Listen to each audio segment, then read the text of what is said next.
O sistema proposto por Leonard Riskin trabalha a mediação com base em duas características representadas por dois eixos cartesianos. O primeiro eixo seria o das metas da mediação, quer dizer, o âmbito do problema que a mediação resolverá ou procura resolver. O segundo eixo é o eixo das atividades do mediador. Quer dizer, quais as estratégias e técnicas utilizadas pelo mediador para que o conflito seja resolvido.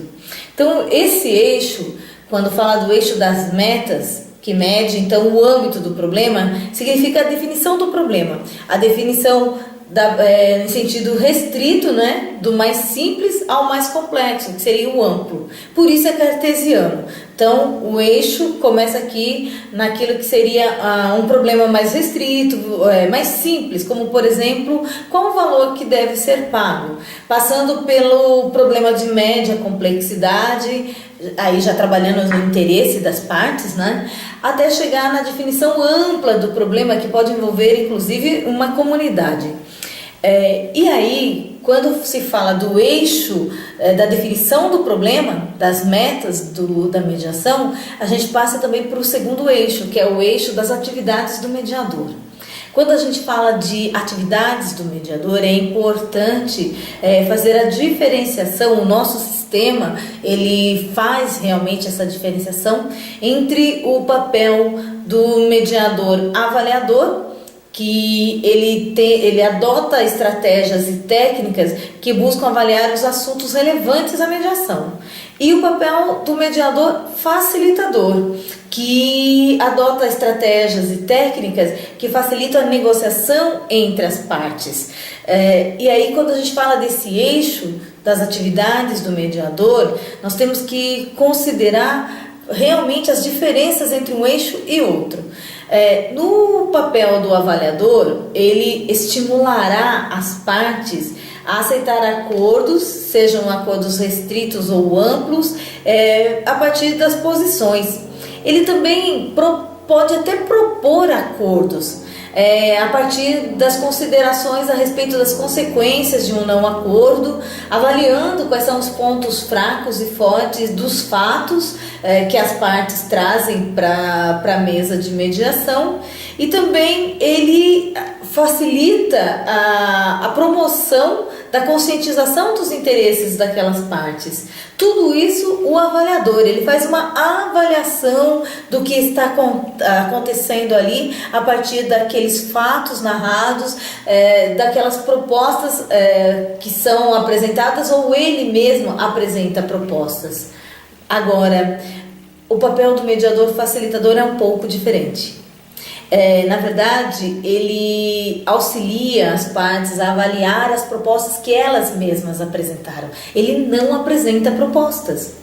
Ele também pergunta e questiona quais são as consequências de um não acordo, como é que as partes reagiriam diante de um processo judicial a longo prazo, o desgaste, como é que é tudo isso para elas. Então, o enfoque, perceba que é diferente. Não é o que ele acha, ou ele conduz, ou ele supõe, ou ele propõe, mas o que as partes acham, o que elas propõem. Como é que elas veem essa situação?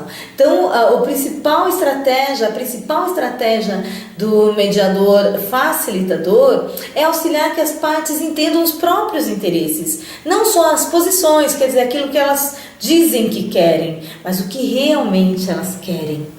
E para que isso realmente aconteça, seja efetivo, o mediador facilitador, ele tem que conhecer técnicas que facilitem a comunicação entre as partes, porque é exatamente o ponto fundamental, a diferença entre um papel e outro, a facilitação da comunicação. E neste caso, evidentemente que o acordo não é o objetivo final.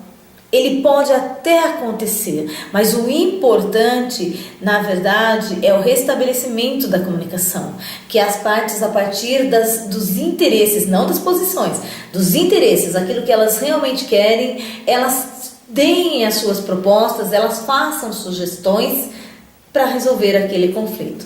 Então, quando a gente analisa essa diferença entre o papel do mediador avaliador, nós lembramos imediatamente na conciliação, que a conciliação, como ela é indicada para aquelas situações pontuais, problemas pontuais que não exijam relações ou não tenham relações continuadas, né?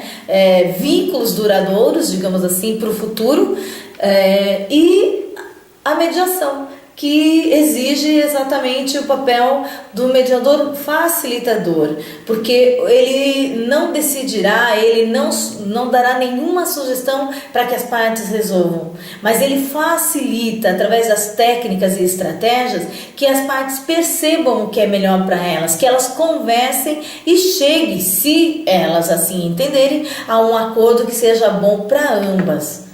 Mas elas são as protagonistas. Então, esse sistema de Riskin é exatamente o que nós usamos aqui, porque o nosso maior enfoque é a mediação, a diferença da conciliação para a mediação.